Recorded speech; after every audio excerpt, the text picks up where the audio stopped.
অসম চুক্তিৰ ষষ্ঠ অনুসূচী বা 6 শিডিউলৰ ওপৰত বা চেপ্টাৰ 6ৰ ওপৰত সদৌ অসম ছাত্ৰ সন্থাৰ লগত হোৱা আমাৰ আলোচনাৰ সাৰমৰ্ম। আজি সদৌ অসম ছাত্ৰ সন্থাৰ লগত ন্যায়াধীশ বিপ্লৱ শৰ্মা কমিটি প্ৰতিবেদন ৰূপায়ণ সম্পৰ্কত আমাৰ দীঘলীয়া বৈঠক এখন অনুষ্ঠিত হয়।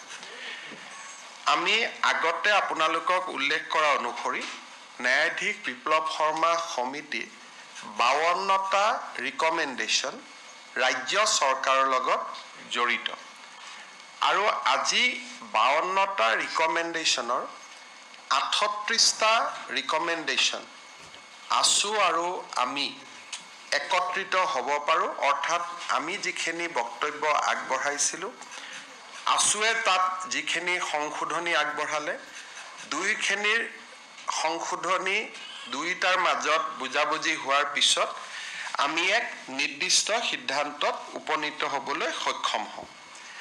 আৰু তাৰ পৰিপ্ৰেক্ষিতত অহা 10 মাৰ্চৰ বাজেট আৰু বিভিন্ন চৰকাৰী অধিসূচনা আৰু আইনৰ জৰিয়তে এই 38টা প্ৰতিবেদনক কাৰ্যত পৰিণত কৰাৰ বাবে ৰাজ্য চৰকাৰে সময়বদ্ধ কৰ্মসূচীৰে আগবাঢ়িব।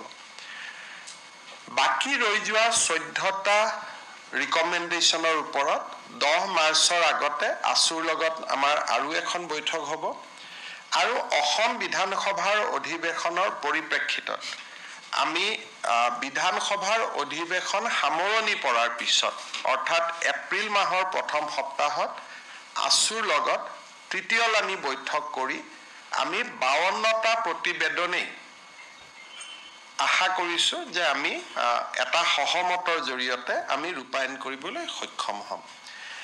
আজি যিকেইটা বিশেষ ব্যৱস্থাৰ ওপৰত আছু আৰু আমাৰ ঐক্যমত হ'ল তাৰ ওপৰত মই কেইটামান আপোনালোকক বক্তব্য ৰাখিব খুজিছোঁ। প্ৰথম, অসমৰ চৰকাৰী ভাষা সঞ্চালকালয় বিপ্লৱ শৰ্মা কমিটিয়ে ৰিকমেণ্ডেশ্যন কৰাৰ দৰে আমি এটা পূৰ্ণ পৰ্যায়ৰ ডাইৰেক্টৰেটলৈকে ৰূপান্তৰ কৰাৰ বাবে সিদ্ধান্ত গ্ৰহণ কৰিছোঁ। অহা 14 এপ্ৰিলৰ পৰা অসমত চৰকাৰী যি আইন আহিব, চৰকাৰী যি ৰুলছ আহিব, চৰকাৰী যি নটিফিকেশ্যন হ'ব, সেই নটিফিকেশ্যন ইংৰাজীৰ উপৰিও অসমীয়াতে এই নটিফিকেশ্যনবিলাক চৰকাৰে প্ৰকাশ কৰিব।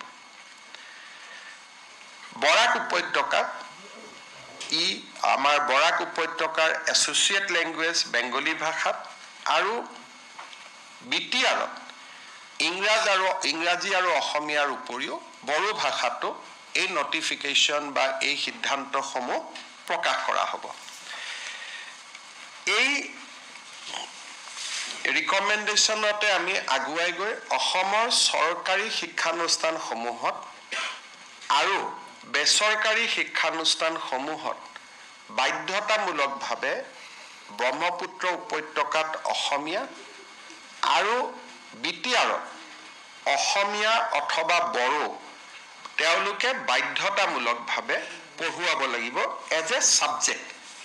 মিডিয়াম ইংৰাজী হওক হিন্দী হওক, কিন্তু এজ এ ছাবজেক্ট অসমীয়া তেওঁলোকে পঢ়ুৱাব লাগিব ব্ৰহ্মপুত্ৰ ভেলীত। কিন্তু বিটিআৰত তেওঁলোকে অসমীয়াও পঢ়ুৱাব পাৰিব বা বড়ো ভাষাও পঢ়ুৱাব পাৰিব। বৰাক উপত্যকা আৰু হিলছৰ ক্ষেত্ৰত আজি আমি আলোচনা কৰা নাই আৰু সেই বিষয়ত আমাৰ কোনো সিদ্ধান্ত হোৱা নাই। ইয়াৰ পিছত অসমৰ পুৰণা যি আইন আছে, বিধি আছে, নটিফিকেশ্যন আছে, জাষ্টিছ বিপ্লৱ শৰ্মা কমিটিয়ে সেইসমূহ অসমীয়ালৈ ৰূপান্তৰ কৰাৰ বাবে এটা নিৰ্দেশ দিছিলে। আমি সেই দুইটা দায়িত্ব গুৱাহাটী বিশ্ববিদ্যালয়, ডিব্ৰুগড় বিশ্ববিদ্যালয় আৰু চৰকাৰে নিজা প্ৰচেষ্টা তিনিওটা অনুষ্ঠানে লগ লাগি ইয়াক পৰ্যায়ক্ৰমে আমি অসমীয়ালৈ ৰূপান্তৰ কৰাৰ বাবে সিদ্ধান্ত লৈছোঁ আৰু ই বহুত হাজাৰ হাজাৰ পৃষ্ঠাৰ দস্তাবেজ হ'ব, মোৰ মতেদি লাখলৈকে যাব। গতিকে কৰবাত আৰ্টিফিচিয়েল ইণ্টেলিজেন্সো আমি ইউজ কৰিবলগীয়া হ'ব পাৰে। তৃতীয়তে অসমৰ নিৰ্বাচিত ৰেভিনিউ ব্লকছত সকলোতে নহয় আছু আৰু ছাত্ৰ সন্থা আৰু আমাৰ মাজত বহি কিছু ব্লকছ আমি চিনাক্তকৰণ কৰিম যি ব্লকসমূহ বা যি ব্লকত অকল 3টা প্ৰজন্ম বা 1951 চনৰ আগতে অসমলৈ অহা ব্যক্তিয়েহে মাটি কিনা বেচা কৰিব পাৰিব অৱশ্যে এই ক্ষেত্ৰত জনজাতীয় অনুসূচিত জাতি আৰু 6 জনগোষ্ঠীৰ ক্ষেত্ৰত আমি প্ৰমাণপত্ৰ বিচৰা পৰা আমি বিৰত থাকিম আনহাতে এই সিদ্ধান্ত নগৰসমূহত বিশেষকৈ মুখ্য নগৰসমূহত ই প্ৰযোজ্য নহয় এই ৰিকমেণ্ডেশ্যনটো অকল ভিলেজৰ কাৰণে আছিল গাঁৱৰ কাৰণে আছিল বা নন মিউনিচিপালিটি ৰেভিনিউ ব্লকত আছিল কিন্তু ছাত্ৰ সন্থাই বিচাৰে যে কিছু নতুনকৈ গঠন হোৱা পৌৰসভাবিলাকতো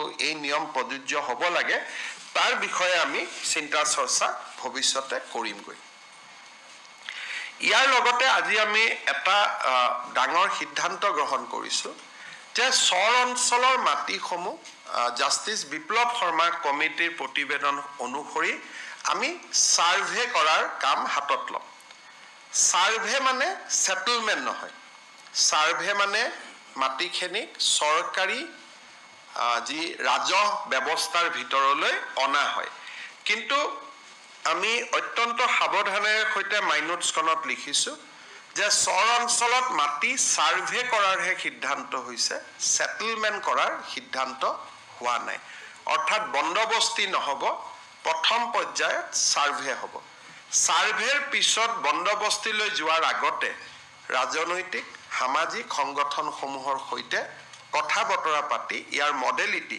আছু আৰু চৰকাৰে নিৰ্ধাৰণ কৰিব গতিকে এতিয়া আমি বন্দবস্তিলৈকে যোৱা নাই মাত্ৰ সেটেল সাৰ্ভেলৈকেহে আজি আমাৰ সিদ্ধান্ত হৈছে এই ধৰণে কেইবাটাও 39টা বিষয়ৰ ওপৰত আজি আমাৰ 38টা বিষয়ৰ ওপৰত আমাৰ ঐক্যমত হয় আৰু এইবাৰ বিধানসভাত এই বিষয়ে বাজেটত আপোনালোকে ইয়াৰ প্ৰতিফলনো দেখা পাব আৰু আমি সময়বদ্ধ ব্যৱস্থাৰে আছুৰ লগত যি মাইনোটছ আমাৰ আজি হ'ব তাৰ প্ৰতিলিপিও আপোনালোকক দিয়া হ'ব সময়বদ্ধ প্ৰক্ৰিয়াৰ মাজেৰে আমি এই গোটেই কাৰ্যসূচীখিনি আমি ৰূপায়ণ কৰাৰ বাবে চেষ্টা কৰিম অৰ্থাৎ লখিমপুৰৰ কেবিনেটত জাষ্টিছ বিপ্লৱ শৰ্মা কমিটিক লৈ আমি যি সিদ্ধান্ত লৈছিলোঁ তাক আজি আমি বহু দূৰ আগুৱাই লৈ যাবলৈ সক্ষম হলো ইয়াৰ পিছত মই যেটো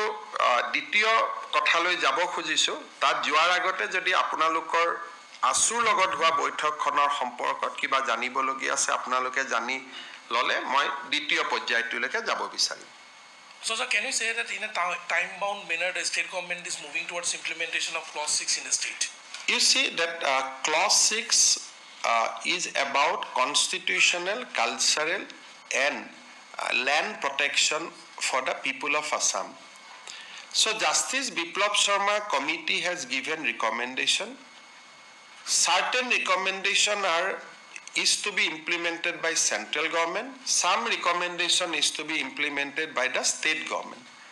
So 52 recommendation falls within the purview of the state government.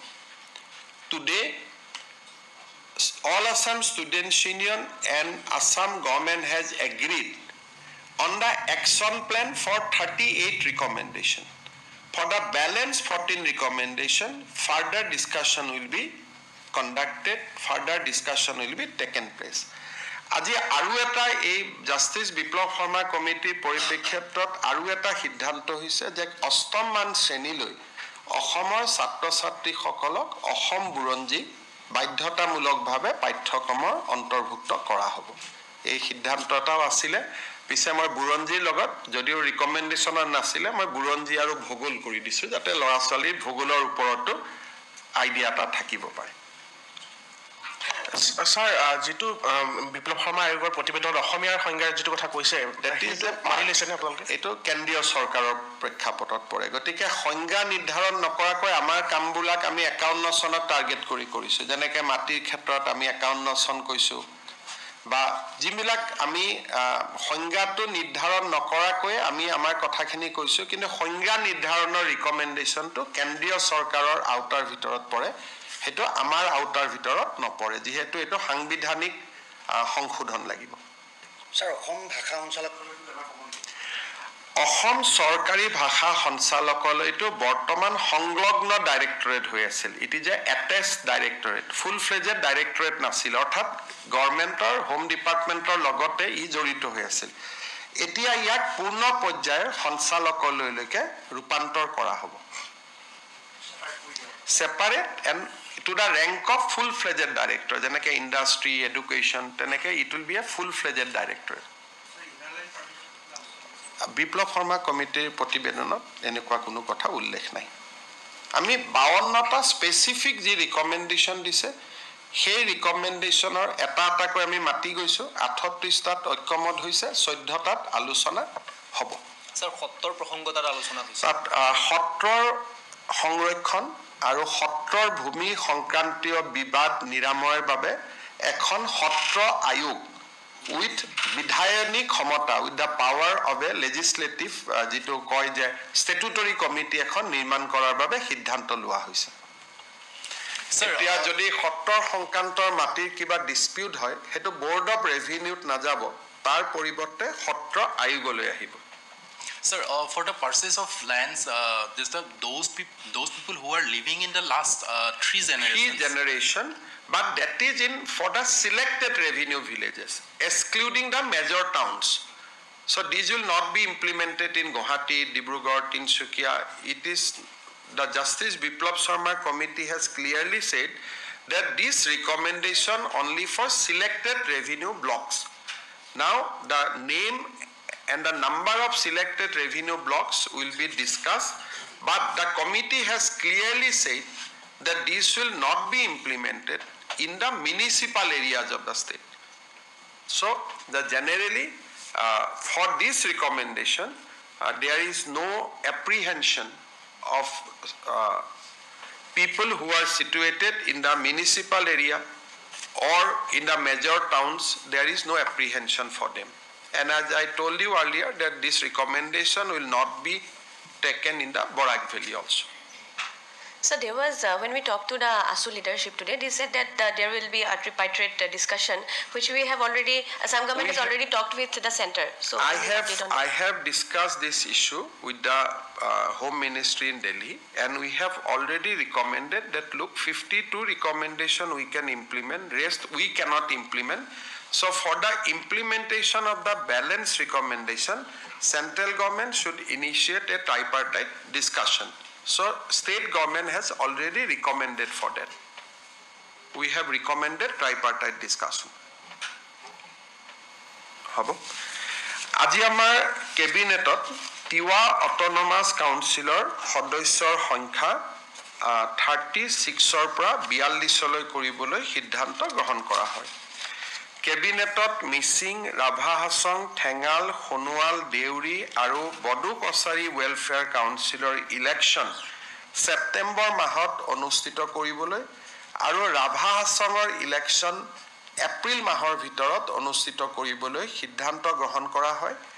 আৰু যেতিয়ালৈকে কাউন্সিল কেইখন নহ'ব, বৰ্তমান কাউন্সিলে নিৰ্বাচন নোহোৱালৈকে বৰ্তমান কাউন্সিলে যাতে ইয়াৰ কাৰ্যসূচী চলাই থাকে তাৰ বাবে সিদ্ধান্ত গ্ৰহণ কৰা হয়। আয়ুৰ্বেদিক পোষ্ট গ্ৰেজুৱেট পাছ কৰা আৰু তাৰ পিছত চৰকাৰত কাম কৰি থকা ডক্টৰসকলক আমি 3টা এডভান্স ইনক্ৰিমেণ্ট চেলাৰী লগত দিবৰ কাৰণে আজি কেবিনেটে সিদ্ধান্ত গ্ৰহণ কৰে। আজি আমাৰ কেবিনেটত নতুনকৈ গঠন হোৱা 3টা ডিপাৰ্টমেণ্টৰ বাজেট হেড বনাবৰ বাবে সিদ্ধান্ত গ্ৰহণ কৰে। Barak valley department, department of innovation, incubation and startup আৰু tree types and Adivasi welfare. এতিয়াৰ পৰা 3টা স্বতন্ত্ৰ বিভাগ হ'ব আৰু স্বতন্ত্ৰ 3টা বিভাগৰে বাজেট থাকিব। আজিৰ কেবিনেটত বড়োলেণ্ডত স্বামী বিবেকানন্দ ইউনিভাৰ্চিটি বুলি ব্যক্তিগত বিশ্ববিদ্যালয় এখনত মঞ্জুৰি দিয়া হয়। আজি আমাৰ কেবিনেটত এটা অসমৰ বন বিভাগৰ বাবে এটা খুব ঐতিহাসিক সিদ্ধান্ত অসমৰ ৭মখন নেশ্যনেল পাৰ্ক হিচাপে চিখনা জহলাও নেশ্যনেল পাৰ্ক কোকৰাঝাৰত আমি কোকৰাঝাৰ আৰু চিৰাং জিলাত আমি অনুমোদন কৰোঁ ৩১৬ স্কুৱেৰ কিলোমিটাৰ এই পাৰ্কখন ৰাইমনা পাৰ্ক আৰু মানস নেশ্যনেল পাৰ্কৰ মাজত হ'ব and this will be the 7th national parks of Assam. So now we are second after Madhya Pradesh. গতিকে ইয়াৰ আগতে মধ্য প্ৰদেশৰ 10খন নেশ্যনেল পাৰ্ক আছে আমি 7খন হ'ম আৰু বাকি ষ্টেটবিলাকত নেশ্যনেল পাৰ্ক 7তকৈ তলত সো এতিয়া আমি অসমত নেশ্যনেল পাৰ্ক থকা ৰাজ্য হিচাপে আমি দ্বিতীয়খন হ'ম আৰু ইয়াৰ যদি আপোনালোকে লোকেশ্যনটো চাই এফালে ৰাইমনা এফালে মানস ইয়াৰ মাজত চিখলা জলাও নেশ্যনেল পাৰ্ক আমি আজি অধিসূচনা দিবলৈ সিদ্ধান্ত গ্ৰহণ কৰা হৈছে ইনভেষ্টমেণ্ট সামিটৰ লগত সংগতি ৰাখি অসমত solar wind solar hybrid power mini and small hydro projects pump storage project battery energy storage system green hydrogen and its derivatives, biofuels, biomass, waste to energy, এই গোটেইখিনি জৰিয়তে সেউজ শক্তি উৎপাদনৰ বাবে আমি Assam integrated clean energy policy 2025 অনুমোদন কৰোঁ ইনভেষ্টমেণ্ট সামিটত আমি বিশেষকৈ গ্ৰীণ এভিয়েশ্যন ফুয়েলকে ধৰি পাম ষ্ট'ৰেজৰ জৰিয়তে বিদ্যুৎ উৎপাদনকে ধৰি গ্ৰীণ এনাৰ্জিৰ ক্ষেত্ৰত কেইবাটাও বিনিয়োগ অহাৰ সম্ভাৱনাৰ পৰিপ্ৰেক্ষিতত আজি এই পলিচিখন আমি অনুমোদন জনাম এডিবিৰ পৰা আৰ্থিক সাহায্যৰে আজি আমি 250 মেগাৱাটৰ এখন সোলাৰ পাৰ্ক কাৰ্বি আলঙত নিৰ্মাণৰ বাবে অনুমোদন জনাম আৰু এই নিৰ্মাণ কাৰ্য অহা এমাহৰ ভিতৰত আৰম্ভ হ'ব আজি কেবিনেটে সোণাপুৰ আৰু ডিমৰিয়াত আমাৰ দুখনকৈ ইণ্ডাষ্ট্ৰিয়েল পাৰ্ক নিৰ্মাণৰ বাবে সিদ্ধান্ত গ্ৰহণ কৰে ইয়াৰ উপৰিও জাগিৰোডৰ পৰা অলপ আগুৱাই গৈ ঠিক ৰহা আৰু জাগিৰোডৰ মাজত আজি কেবিনেটে 570 বিঘা মাটিত এখন মেগা ইণ্ডাষ্ট্ৰিয়েল পাৰ্ক নিৰ্মাণৰ বাবে অনুমোদন জনায় এডভান্টেজ অসমৰ পৰিপ্ৰেক্ষিতত এই সিদ্ধান্তসমূহে আমাক যথেষ্ট সহায় কৰিব ৰাজ্য চৰকাৰে আজি বজালি গোৱালপাৰা বঙাইগাঁও আৰু ধুবুৰীত 4খনকৈ বিবেকানন্দ কেন্দ্ৰৰ বিদ্যালয় স্থাপনৰ বাবে ভূমি আবল্টন আৰু ভূমিৰ প্ৰিমিয়ামত শিথিলকৰণৰ বাবে সিদ্ধান্ত গ্ৰহণ কৰে এটা আমাৰ নেশ্যনেল পাৰ্ক 8 হ'ব 7 আগতে আছিল ইটো 7+1 Madhya Pradesh 10 so will be the number second আজি কেবিনেটত আৰু এটা বিশেষ সিদ্ধান্ত লোৱা হয় মই সিদ্ধান্তটো অসমীয়া আৰু ইংৰাজী দুইটাতে পঢ়ি দিছো বিগত কেইদিনমানত পাকিস্তানী নাগৰিক শ্ৰী আলী তৌকিৰ শেখৰ পূৰ্বে সামাজিক মাধ্যমত প্ৰকাশ পোৱা অসমৰ সাম্প্ৰদায়িক সম্প্ৰীতি বিঘ্নিত কৰিব পৰা কেতবোৰ বিশেষ মন্তব্য সম্পৰ্কত একাধিক বাতৰি পোহৰলৈ আহিছে তদুপৰি তেওঁৰ সামাজিক মাধ্যমৰ তৎপৰতাসমূহ মন কৰিলে দেখা যায় যে তেওঁ ভাৰতৰ আভ্যন্তৰীণ তথা সংসদীয় বিষয়সমূহক লৈ বিগত সময়ত বিভিন্ন মন্তব্য আগবঢ়াই আহিছে উল্লেখিত ব্যক্তিজনে ভাৰতত স্বাৰ্থ বিঘ্নিত কৰিবলৈ অহৰহ চেষ্টা কৰি আহিছে ৰাজহুৱা ডমেইনত উপলব্ধ তথ্যসমূহ গভীৰভাৱে পৰীক্ষা কৰিলে দেখা যায় যে শ্ৰী আলী শেখ হৈছে পাকিস্তান চৰকাৰ আৰু পাক নেতৃত্বৰ সৈতে উতঃপুত জড়িত এগৰাকী প্ৰভাৱশালী ব্যক্তি আনকি তেওঁ আন্তঃৰাষ্ট্ৰীয় মঞ্চতো বিভিন্ন ক্ষেত্ৰত ইছলামিক ৰিপাব্লিক অফ পাকিস্তানক প্ৰতিনিধিত্ব কৰিছে ৰাজহুৱাভাৱে উপলব্ধ এই তথ্যসমূহৰ আধাৰত এই বিষয়টো অসম কেবিনেটৰ দৃষ্টিগোচৰ কৰা হৈছে উল্লেখ যে আলী শেখ ডাঙৰীয়াই পাকিস্তান চৰকাৰৰ কেইবাটাও পৰামৰ্শদাতা পদত আৰু পাকিস্তানৰ প্ৰধানমন্ত্ৰীয়ে গঠন কৰা কমিটি আদিত সেৱা আগবঢ়াইছে এই তথ্যসমূহৰ আলমত আৰু পাকিস্তান চৰকাৰ তথা বেচৰকাৰী সংস্থা আৰু ব্যক্তিসকলে অতীজত অসমক অস্থিৰ কৰাৰ বাবে চলোৱা প্ৰচেষ্টাৰ ভিত্তিত অসম আৰু ভাৰতৰ গণৰাজ্যৰ ঘৰুৱা বিষয়ত আলী শ্বেখ ডাঙৰীয়াটো কাটি দিব লাগে আলী শ্বেখৰ হস্তক্ষেপ কৰাৰ বাবে চলোৱা এনে প্ৰচেষ্টাক অসম চৰকাৰে গুৰুত্ব সহকাৰে লৈছে তেওঁৰ সামাজিক মাধ্যমৰ কাৰ্যকলাপ আৰু ৰাজহুৱাভাৱে উপলব্ধ তথ্য তদন্তৰ অন্তত স্পষ্ট হৈছে যে আলী শ্বেখ ডাঙৰীয়া ব্ৰিটিছ নাগৰিক আৰু অসমৰ মাননীয় সংসদ সদস্য শ্ৰী গৌৰৱ গগৈৰ পত্নী শ্ৰীমতী এলিজাবেথ গগৈৰ সংস্পৰ্শলৈ আহিছিল পাকিস্তান চৰকাৰৰ সৈতে থকা যোগাযোগৰ লগতে আলী শ্বেখ হৈছে জলবায়ু পৰিৱৰ্তনৰ ক্ষেত্ৰত কাম কৰা অলাভজনক সংস্থা লিড পাকিস্তানৰ প্ৰতিষ্ঠাতা বিগত সময়ছোৱাত ইছলামাবাদত কটোৱা সময়ছোৱাত লিড পাকিস্তানৰ অবিচ্ছেদ্য অংগ আছিল ব্ৰিটিছ নাগৰিক শ্ৰীমতী এলিজাবেথ গগৈ তদুপৰি আলী শ্বেখ আৰু ব্ৰিটিছ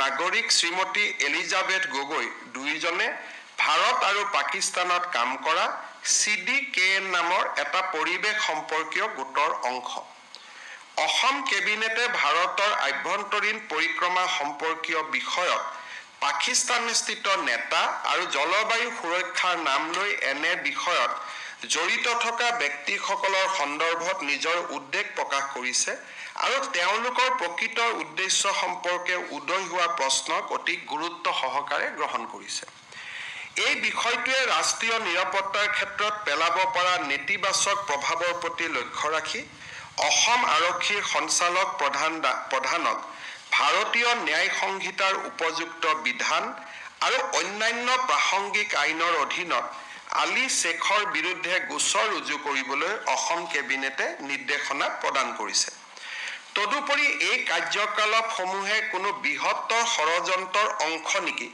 সেয়া নিশ্চিত কৰিবলৈ আৰু শ্বেখৰ ভাৰত বিৰোধী এজেণ্ডাত অসমৰ লগতে ভাৰতৰ সংশ্লিষ্ট সকলো সহযোগীক চিনাক্ত কৰাৰ বাবে অসম কেবিনেটে এক বিস্তৃত তদন্ত কৰিবলৈ নিৰ্দেশ দিছে তদন্তৰ দিশসমূহ হ'ল অসমৰ লগতে ভাৰতত আলী শ্বেখৰ নেটৱৰ্কক গভীৰভাৱে তদন্ত কৰা অসম আৰু ভাৰতৰ অন্যান্য স্থানত ভাৰতৰ বিৰুদ্ধে আলী শ্বেখৰ কাৰ্যত সহায় সহযোগ কৰা ব্যক্তি সংগঠন আৰু সহযোগীসকলক পৰীক্ষা কৰা উল্লেখিত তদন্তৰ কালছোৱাত ভাৰত চৰকাৰ আৰু অসম চৰকাৰৰ সংশ্লিষ্ট সংস্থা আৰু বিভাগৰ পৰা প্ৰাসংগিক সহায় আৰু তথ্য সংগ্ৰহ কৰা ভাৰতৰ নিৰাপত্তা আৰু সাৰ্বভৌমত্বৰ স্বাৰ্থত এই বিষয়টো অতি গুৰুত্বপূৰ্ণ বুলি বিবেচনা কৰা হ'ব বুলি অসম কেবিনেটে প্ৰকাশ কৰিছে অসম কেবিনেটে লক্ষ্য কৰিছে যে অসম পূৰ্বৰে পৰা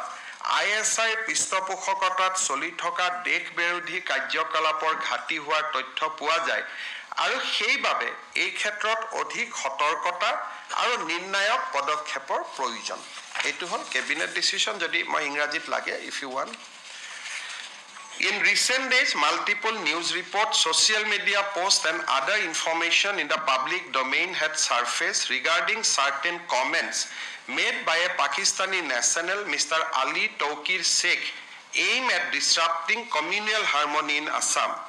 Additionally, a perusal of his social media actively included exhaustive commentary on India's internal affairs and parliamentary matters, raising serious concerns on the said individual intention to compromise and damage India's interest. Closer examination of information from public domain revealed that Sri Ali Sheikh is an influential individual with pervasive roots in the government of Pakistan and its leadership, having even represented the Islamic Republic of Pakistan in the international forum. It has been brought to the attention of the Assam cabinet via publicly available information that Sri Ali Sheikh has even served the government of Pakistan in several advisory positions and via committees constituted by Prime Minister of Pakistan. In the light of these facts and given the historical attempts of Pakistani state and non-state actors to destabilize Assam, the government of Assam takes Mr. Ali Sheikh's attempt to interfere in the domestic matters of the state of Assam and the Republic of India with utmost seriousness. Following a scrutiny of his social media activity and information available in the public domain, it appears that Mr. Ali Sheikh has been in contact with Srimati Elizabeth Gogoi, a British national, and the wife of Honorable Member of Parliament from Assam, Sri Gaurav Gogoi. Apart from his engagement with the government of Pakistan, Mr. Ali Sheikh has also founded Lead Pakistan, a non-profit organization working in the field of climate change. Srimati Elizabeth Gogoi, a British national, was an integral part of Lead Pakistan during her time spent in Islamabad. Furthermore, both Mr. Ali Sheikh and Srimati Elizabeth Gogoi, a British national, have been a part of Global Climate Action Group called the Climate and Development Knowledge Network, which operates both in India and Pakistan. The Assam Cabinet notes its concern regarding the explicit involvement of a Pakistani-based leader and the other actor of a climate action group in the matters concerning India's internal affairs, thereby raising serious questions on its actual intent and operations. Given the broader national security implication of this issue, particularly in Assam, the Assam Cabinet has directed the Director General of Police, Assam, to register a case against Sri Ali Sheikh under appropriate provisions of Bharatiya Nyaya Samhita and other relevant laws. Additionally, the Assam Cabinet directs an extensive inquiry to be conducted to ascertain whether these activities are part of a larger conspiracy and to identify any sympathizer or associate within Assam and across India who may be aiding Mr. Sheikh's anti-India agenda. The inquiry may investigate the width and depth of Mr. Ali Sheikh network within the state of Assam and across India. Examine individuals, organizations, and accomplices based in Assam and rest of India who have aided and abetted Mr. Ali Sheikh's action against India. 6. Relevant assistance and information from concerned agencies and departments of the Government of India and Government of Assam in the course of the above-mentioned investigation. The Assam Cabinet expects this matter to be pursued with utmost seriousness in the interest of India's security and sovereignty. The Assam Cabinet notes that the state of Assam has historically remained a hotspot of ISI-sponsored activities, necessitating heightened vigilance and decisive actions. গতিকে কেবিনেটে এই সম্পৰ্কত cash এটা register কৰিব। আমি আশা কৰোঁ যে অসমৰ সংসদৰ পত্নী হিচাপে যদিও শ্ৰীমতী এলিজাবেথ গগৈ এগৰাকী ব্ৰিটিছ নাগৰিক, তথাপিতো অসমৰ এগৰাকী সংসদৰ পত্নী হিচাপে তেওঁ এই ইনকুৱাৰীত কোপাৰেশ্যন কৰিব, সহযোগিতা কৰিব, নিজৰ পাছপৰ্ট, ভিছা, ট্ৰেভেল ডকুমেণ্টছ আমাৰ লগত শ্বেয়াৰ কৰিব আৰু গৌৰৱ গগৈ ডাঙৰীয়াই সংসদত ভাৰতৰ নিৰাপত্তা, বিশেষকৈ নিউক্লিয়াৰ ৱাৰহেডৰ ওপৰত তেখেতে উত্থাপন কৰা প্ৰশ্নসমূহৰ লগত প্ৰত্যক্ষ পৰোক্ষভাৱে কিবা যোগসূত্ৰ আছে নেকি সেই সম্পৰ্কেও অসম আৰক্ষীয়ে যদি সংসদগৰাকীক কথা পাতিব বিচাৰে আমি আশা কৰোঁ সংসদগৰাকীয়ে নিশ্চয় অসম আৰক্ষীক সহযোগিতা কৰিব। Sir, I'm Aniruddha from Republic TV. I have one specific question. Yesterday also you said that there was a specific attempt to infiltrate into the office of Chief Minister from 2013 to 15. You see the timeline when the British national Srimati Elizabeth Gogoi was about to be engaged for her marriage into an Assam.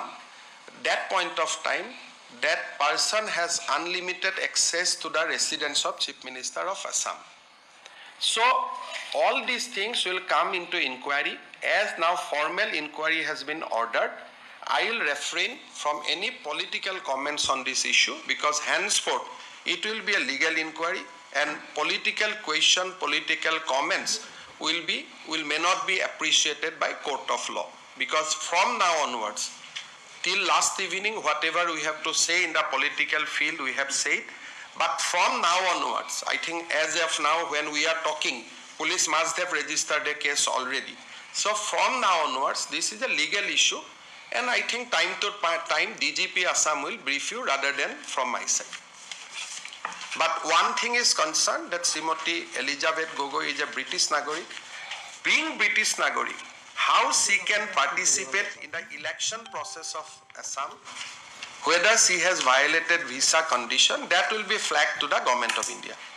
That aspect will be also. That aspect will write separately to the government of India. Karon apuni bharatiya nagorik nohole apuni কোনো কারণে ইলেকশনৰ প্ৰক্ৰিয়াত জড়িত হ'ব নোৱাৰে কিন্তু কলিয়াবৰ লোকসভা নিৰ্বাচনৰ দুটাকৈ ইলেকশনত তেখেতে প্ৰত্যক্ষভাৱে নিজক জড়িত কৰিছিলে ভায়োলেটিং ভিসা কন্ডিশনস গতিকে গভৰ্নমেন্ট অফ ইণ্ডিয়াই তেখেতৰ ভিসা অব্যাহত ৰাখিব খুজিব নুখুজিব কিন্তু আমি এগৰাকী ব্ৰিটিছ নাগৰিকে ভাৰতৰ লোকতন্ত্ৰত হস্তক্ষেপ কৰা বিষয়টো আমি ডেফিনেটলি ভাৰত চৰকাৰক খুকিয়াকৈ অৱগত কৰিম কাৰণ under the visa conditions nobody can interfere in the electioneering নিৰ্বাচনৰ কামৰ লগত জড়িত হ'ব নোৱাৰে কিন্তু আপোনালোকে যদি অসমৰ টিভি চাই all the visuals are available there of her active election campaign for a political party for a particular political party in Assam. ঠিক আছে Sir, Gaurav Gogoi today also said that he will definitely taking up the appropriate action. I mean, you see, India is a democratic country. Everybody can take appropriate action. If he goes to the court, it will be very good. Then many matters which today we cannot speak, we can speak before the judge. So, if he goes to the court, tekhete jodi adalotoloi jai, heto Ahom Sarkare tak adoroni janabo, tetia ami judicial platformoto, courte jodi koy apuna passport khon muk dekhwa, tetia teo to nedekhwa koi thakibo nware. কোর্টে যদি কয় যে আপোনাৰ পত্নীৰ পাসপোৰ্টখন দেখাওক তেওঁটো নেদেখুৱাকৈ থাকিব নোৱাৰে সেই কাৰণে আমি বিচাৰো যে আমি আদালতত ডাইৰেক্ট যাব নোৱাৰো আমি পুলিচ আদালতত যাব লাগিব পুলিচে আদালতত চাৰ্জশিট দিব তেতিয়াহে কেছটো আদালতত যাব কিন্তু তেখেতে যদি আদালতলৈ যায় if he decide to goes to the court we will welcome that and this will expedite the process of inquiry and if in the process if anybody is innocent he will be declared innocent by court of law. We have no objection to it. But this matter need to be investigated very, very seriously. In the name of climate action, if some British national or Pakistani national wants to interfere into the India's sovereignty, we need to take that head on. Because somebody has a political power, somebody is a leader of some political party, we cannot compromise with the nation's security. I am separately writing a letter to Sri Mallikarjun Kharge as well as the Bhupen Bora to highlight that look, whatever we are doing, we are not doing any as a political purpose. We are purely doing it for the maintaining the security and sovereignty of the country. So his visit to embassy is established. Kunubai kobo photoshop korise, kiba korise, there is nothing like that. His visit has been confirmed. Investigation has confirmed his visit. Subsequent to visit, he tried to solicit nuclear secrets from Government of India. He tried to solicit many defense secrets from Government of India. Those are in public domain. There is no defense on that, except he coming out clean. The Ahomor Hongkot ejanok, Kasabaha Rastatut, Kiman radar logua hoise. অসমৰ সংকট এজনক তাৰ প্ৰয়োজনীয়তা কি মেঘালয়ত কিমান uranium মজুত আছে হেতু অসমৰ সংকট এজনক তাৰ জনাৰ প্ৰয়োজন কি ভাৰতৰ নিউক্লিয়াৰ এনাৰ্জি প্ৰগ্ৰামত কোন ফৰেন ষ্টেটে আমাক সহায় কৰিছে তাক জানাৰ প্ৰয়োজনীয়তা কি আছে গতিকে these are very very serious national security concerns আৰু ই সাধাৰণতে মই মোক কলো তই মোক কলো আপুনি কি কয় this is something serious than putting this question there that question there so that is why we decided that let us not take it into the political format rajniti korar provision nai let police investigate it impartially পুলিশক তেওঁলোকে সহযোগ কৰক পতি পত্নী দুই গৰাকীয়ে পুলিশক সহযোগ কৰক তাকে আমি কামনা কৰিম otherwise they have to be summoned but at least they যদি নিজে সহযোগিতা কৰে well and good আৰু as a deputy leader of a responsible political party definitely তেওঁৰ আৰু ফ্যামিলিৰ পৰা যদিও ভাৰতীয় নাগৰিক নহয় definitely will expect proper cooperation কাৰণ সদায় এটা কথা মনত ৰাখিব যে অসম ISI hotbed আৰু বহুত সময়ত আমি ক'ব নোৱাৰাকৈ তাত আমি ফচি যাব পাৰোঁ মই এইটো কোৱা নাই যে তেওঁ জড়িত হৈ আছে সামটাইম ডিৰেক্টলি ইনডাইৰেক্টলিও আমি ক'ব নোৱাৰাকৈ সোমাই যাওঁ গতিকে ইয়াক মই কাকো ব্যক্তিগত অভিযোগ কৰা নাই কাকো আক্ৰমণ কৰা নাই পলিটিক্যাল আক্ৰমণ is a different thing but as a chief minister of Assam it is my duty that if I notice any ISI activity in Assam, I have to come hands down. I have to come heavily on that. So if we look closely, এটা DGP SIT কৰি enquiry কৰে তেওঁ থানাত দি enquiry কৰে সেইটো আমি ক'ব নালাগে now it is up to the DGP DGP দুদিন ইনকুৱাৰী কৰাৰ পিছত এটো NI লেকেও হস্তান্তৰ কৰিব পাৰে CBI কো দিব পাৰে it is now the process will now take place.